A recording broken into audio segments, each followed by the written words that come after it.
Selamat datang, jangan lupa like, share, komen. Selamat datang. Video ini dibuat sebagai informasi umum yang juga dapat ditemukan melalui berbagai sumber, termasuk Google. Terima kasih sudah meluangkan waktu untuk menonton video kami. Kami mohon maaf apabila terdapat kesalahan atau kekurangan dalam penyampaian. Jika berkenan, jangan lupa untuk like, share, komentar, dan subscribe agar channel ini terus berkembang. Bashar Hafez al-Assad lahir tanggal 11 September tahun 1965 adalah mantan politikus, dokter, dan perwira militer Suriah yang menjabat sebagai Presiden Suriah dari tahun 2000 hingga penggulingannya pada tahun 2024 setelah Perang Saudara Suriah. Sebagai Presiden, Assad adalah Panglima tertinggi Angkatan Bersenjata Arab Suriah. Ia adalah putra Hafez al-Assad, yang memerintah Suriah dari tahun 1970 hingga 2000. Pada tahun 1980-an, Bashar Hafez al-Assad menjadi seorang dokter, dan pada awal tahun 1990-an ia menjalani pelatihan di London sebagai seorang dokter mata. Pada tahun 1994, setelah kakak laki-lakinya, Bashar al-Assad, meninggal dalam kecelakaan mobil, Assad dipanggil kembali ke Suriah untuk mengambil alih peran Bashar sebagai pewaris tahta. Assad masuk akademi militer dan pada tahun 1998 mengambil alih pendudukan Suriah atas Lebanon yang dimulai oleh ayahnya. Pada tanggal 17 Juli tahun 2000, Assad menjadi presiden, menggantikan ayahnya yang meninggal pada tanggal 10 Juni tahun 2000. Harapan bahwa Assad yang berpendidikan di Inggris akan membawa reformasi ke Suriah dan melonggarkan pendudukan Lebanon pupus setelah serangkaian tindakan keras pada tahun 2001-2002 yang mengakhiri musim semi Damaskus, suatu periode yang ditandai dengan seruan untuk transparansi dan demokrasi. Pemerintahan Assad bisa dibilang menjadi lebih represif daripada pemerintahan ayahnya. Dekade pertama kekuasaan Bashar Hafez al-Assad ditandai dengan sensor yang meluas, eksekusi tanpa pengadilan, penghilangan paksa, diskriminasi terhadap minoritas etnis, dan pengawasan ekstensif oleh polisi rahasia Baathis.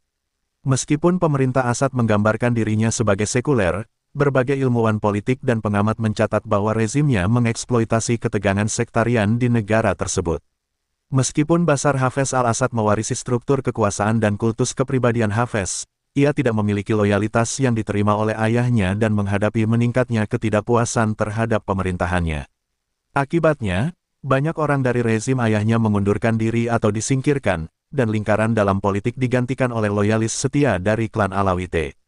Program liberalisasi ekonomi awal Assad memperburuk ketidaksetaraan dan memusatkan kekuasaan sosial politik elit Damaskus yang loyal kepada keluarga Assad, mengasingkan penduduk pedesaan Suriah, kelas pekerja perkotaan, pengusaha, industrialis, dan orang-orang dari basis pendukung tradisional Baath. Assad terpaksa mengakhiri pendudukan Suriah di Lebanon selama Revolusi Cedar pada tahun 2005, yang dipicu oleh pembunuhan Perdana Menteri Lebanon Rafiq Hariri. Laporan Mehlis melibatkan rezim Assad dalam pembunuhan tersebut, dengan fokus khusus pada Maher al-Assad, Asef Shaukat, Hasan Khalil, Bahjat Sulaiman, dan Jamil al-Sayed. Setelah Revolusi Suriah dimulai pada tahun 2011, Bashar Hafez al-Assad memimpin penindakan mematikan terhadap protes musim semi Arab yang menyebabkan pecahnya Perang Saudara Suriah. Oposisi Suriah, Amerika Serikat, Uni Eropa, dan mayoritas Liga Arab menyerukan agar ia mengundurkan diri, tetapi ia menolak dan perang meningkat. Antara tahun 2011 dan 2024, lebih dari 600.000 orang tewas, dengan pasukan pro-Assad menyebabkan lebih dari 90% korban sipil. Sepanjang perang, Angkatan Bersenjata Baathis Suriah melakukan beberapa serangan kimia.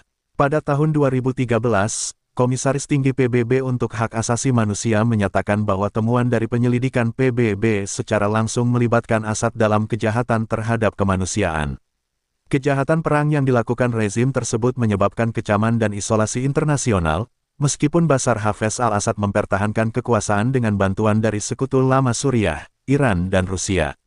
Iran melancarkan intervensi militer untuk mendukung pemerintahannya pada tahun 2013 dan Rusia menyusul pada tahun 2015. Pada tahun 2021, rezim Assad telah merebut kembali kendali atas sebagian besar negara. Pada November tahun 2024, koalisi pemberontak Suriah melancarkan beberapa serangan dengan tujuan menggulingkan Bashar Hafez al-Assad. Pada pagi hari tanggal 8 Desember ketika pasukan pemberontak pertama kali memasuki Damaskus, Bashar Hafez al-Assad melarikan diri ke Moskow dan diberikan suaka politik oleh pemerintah Rusia. Kemudian pada hari itu, Damaskus jatuh ke tangan pasukan pemberontak, dan rezim Assad runtuh. Rezim Bashar Hafez al-Assad adalah kediktatoran yang sangat personalis yang memerintah Suriah sebagai negara polisi totaliter. Rezim ini melakukan pelanggaran hak asasi manusia dan kejahatan perang secara sistematis, menjadikannya salah satu rezim paling represif di zaman modern. Rezim ini secara konsisten berada di peringkat terburuk dari yang terburuk dalam indeks Freedom House. Pada tahun 2025, Prancis mengeluarkan 3 surat perintah penangkapan terhadap Assad sehubungan dengan pemboman daerah yang dihuni warga sipil di Dara pada tahun 2017 yang menewaskan warga negara ganda Prancis Suriah Salah Abu Nabout, pembunuhan jurnalis Marie Colvin dan Remy Ocklick di Homs pada tahun 2012, dan serangan kimia Ghouta pada tahun 2013. Pada bulan September tahun 2025, pengadilan Suriah mengeluarkan surat perintah penangkapan terhadap Assad atas pembunuhan warga sipil selama pengepungan Dara pada tahun 2011, membuka jalan bagi penyebarannya melalui Interpol. Surat perintah penangkapan tersebut menyebutkan tuduhan seperti pembunuhan berencana, penyiksaan yang menyebabkan kematian dan perampasan kebebasan. Pada Desember tahun 2024, kelompok Islamis Hayat Tahrir al-Sham menguasai Aleppo, yang memicu serangan udara balasan oleh Presiden Assad dan sekutu Rusianya. Serangan tersebut, yang menargetkan pusat-pusat populasi dan beberapa rumah sakit di kota Idlib yang dikuasai pemberontak, mengakibatkan setidaknya 25 kematian, menurut kelompok penyelamat White Helmets. Negara-negara NATO mengeluarkan pernyataan bersama yang menyerukan perlindungan warga sipil dan infrastruktur penting untuk mencegah pengungsian lebih lanjut dan memastikan akses kemanusiaan. Mereka menekankan perlunya solusi politik yang dipimpin Suriah, sesuai dengan resolusi Dewan Keamanan PBB 2254, yang menganjurkan dialog antara pemerintah Suriah dan pasukan oposisi. Serangan pemberontak, yang dimulai pada tanggal 27 November tahun 2024, terus maju ke kegubernuran Hama setelah mereka merebut Aleppo. Pada tanggal 4 Desember tahun 2024, bentrokan sengit meletus di kegubernuran Hama ketika tentara Suriah terlibat dengan pemberontak yang dipimpin oleh kelompok Islamis dalam upaya untuk menghentikan kemajuan mereka menuju kota penting Hama. Pasukan pemerintah mengklaim telah melancarkan serangan balasan dengan dukungan udara, mendorong mundur faksi pemberontak, termasuk Hayat Tahrir al-Sham sekitar 6 mil dari kota. Namun, meskipun mendapat bala bantuan, pemberontak merebut kota itu pada tanggal 5 Desember. Pertempuran tersebut menyebabkan pengungsian yang meluas, dengan hampir 50.000 orang mengungsi dari daerah tersebut dan lebih dari 600 korban jiwa dilaporkan, termasuk 104 warga sipil. Pada tanggal 6 Desember pemberontak mulai mengepung ibu kota Damaskus. Pada tanggal 7 Desember pemberontak merebut kota strategis Homs, memutus Damaskus dari benteng rezim di pantai. Beberapa jam kemudian pada pagi hari tanggal 8 Desember Assad melarikan diri dari Damaskus tepat sebelum kota itu jatuh ke tangan pemberontak, mengakhiri 54 tahun pemerintahan keluarga Assad. Pada jam-jam terakhir pemerintahannya, ia dilaporkan meninggalkan ibu kota setelah pejabat Rusia menunjukkan kepadanya rekaman yang menunjukkan pasukan rezim sedang runtuh, hanya membawa beberapa ajudan dan putranya Hafez sementara meninggalkan yang lain. Saat ia pergi, sopirnya yang sudah lama bekerja dengannya menyatakan kekecewaannya, bertanya, "Anda benar-benar meninggalkan kami?" Yang dijawab Assad, "Bagaimana dengan kalian? Apakah kalian tidak akan berperang?" Sebuah episode yang oleh para pengamat disebut sebagai lambang ketidakpeduliannya dan keengganannya untuk bertanggung jawab atas runtuhnya kekuasaannya. Pemerintah Rusia mengatakan bahwa Assad telah mengundurkan diri sebagai presiden setelah keputusan pribadi dan telah meninggalkan Suriah. Menyusul upaya Menteri Luar Negeri Rusia Sergei Lavrov untuk memfasilitasi kepergiannya, Assad, yang pergi secara sangat rahasia, dilaporkan pertama kali pergi ke pangkalan udara Khmeimim yang dioperasikan Rusia di dekat Latakia sebelum melanjutkan ke Moskow. Interfax, mengutip sumber anonim di Kremlin, mengatakan bahwa Assad dan keluarganya telah tiba di Moskow dan bahwa pemerintah Rusia telah memberikan suaka kepada mereka atas dasar kemanusiaan. Pada tanggal 16 Desember akun Telegram Kepresidenan Suriah menerbitkan sebuah pernyataan yang dikaitkan dengan Bashar Hafez al-Assad yang mengatakan bahwa ia telah pergi ke pangkalan militer Rusia di Provinsi Latakia untuk mengawasi operasi tempur setelah jatuhnya Damaskus tetapi dievakuasi dari negara itu oleh Rusia setelah dikepung oleh pasukan pemberontak, menambahkan bahwa ia tidak berniat mengundurkan diri atau pergi ke pengasingan. Pada tanggal 7 April tahun 2025, Duta Besar Rusia untuk Irak Elbrus Kutrasev mengatakan kepada kantor berita Republik Islam bahwa pemukiman Assad di Moskow bergantung pada penarikan totalnya dari kegiatan media dan politik. Ia menambahkan bahwa suaka yang diberikan kepada Bashar Hafez al-Assad dan keluarganya telah diperintahkan secara pribadi oleh Presiden Rusia Vladimir Putin dan akan tetap tidak berubah. Dalam sebuah wawancara dengan The New York Times pada April tahun 2025, Presiden Suriah Ahmed al-Shara mengatakan bahwa para pejabat Suriah meminta Rusia untuk mengekstradisi Bashar Hafez al-Assad sebagai syarat untuk mengizinkan kehadiran militer mereka di Suriah, tetapi Rusia menolak. Pada tanggal 20 September tahun 2025, saat berada di pengasingan di Moskow, Bashar Hafez al-Assad dirawat di rumah sakit dalam kondisi kritis.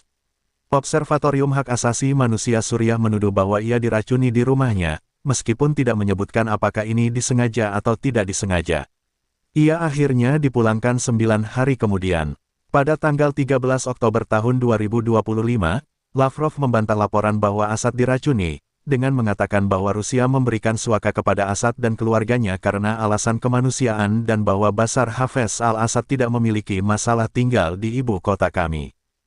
Pada tanggal 8 Oktober tahun 2025, media Jerman Die Zeit melaporkan bahwa Bashar Hafez al-Assad dan keluarganya telah menetap di sebuah apartemen mewah di Gedung Pencakar Langit, di mana ia dilaporkan sesekali mengunjungi pusat perbelanjaan dan menghabiskan banyak waktunya bermain game online sambil tetap berada di bawah perlindungan dan kendali Putin. The Guardian melaporkan bahwa Assad kemungkinan tinggal di lingkungan kelas atas Rubliovka, telah kembali ke pelatihan medisnya, dan kembali ke ruang kelas, mempelajari bahasa Rusia dan mengikuti pelajaran oftalmologi. Dalam pertemuan dengan Putin pada tanggal 15 Oktober tahun 2025, Presiden Suriah al-Shara meminta ekstradisi Bashar Hafez al-Assad ke Suriah.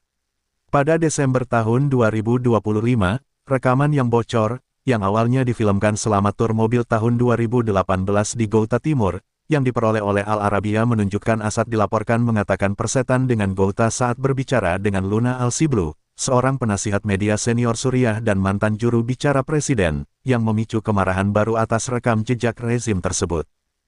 Menurut laporan tahun 2026 di The Atlantic, mantan rekan-rekannya menggambarkannya di tahun-tahun terakhir sebagai orang yang menjalani kehidupan yang semakin tertutup, menghabiskan waktu bermain video game seperti Candy Crush dan terlibat dalam hubungan di luar nikah, termasuk dengan istri-istri pejabat pemerintah. Artikel tersebut menggambarkannya sebagai orang yang keras kepala dan menolak bantuan dari sekutu, dengan ketergantungannya pada lingkaran kecil orang kepercayaan yang menyebabkan kesalahan penilaian strategis dan kepemimpinan yang terputus dari sebagian besar penduduk Suriah. Channel kita ini hadir untuk membawa kita menyelami kisah hidup para tokoh besar, baik itu pahlawan, pejuang, dan ulama yang telah memberi warna dalam sejarah dunia maupun tempat kita. Di sini kita tidak hanya mendengar cerita, tapi juga belajar tentang perjuangan, pengorbanan, dan nilai hidup yang mereka tinggalkan. Dari kisah penuh inspirasi hingga perjalanan yang penuh ujian, semuanya dikemas ringan namun bermakna agar mudah dipahami dan diingat. Setiap video mengajak kita melihat bahwa kesuksesan tidak datang secara instan, melainkan melalui proses panjang yang penuh tekad dan keyakinan.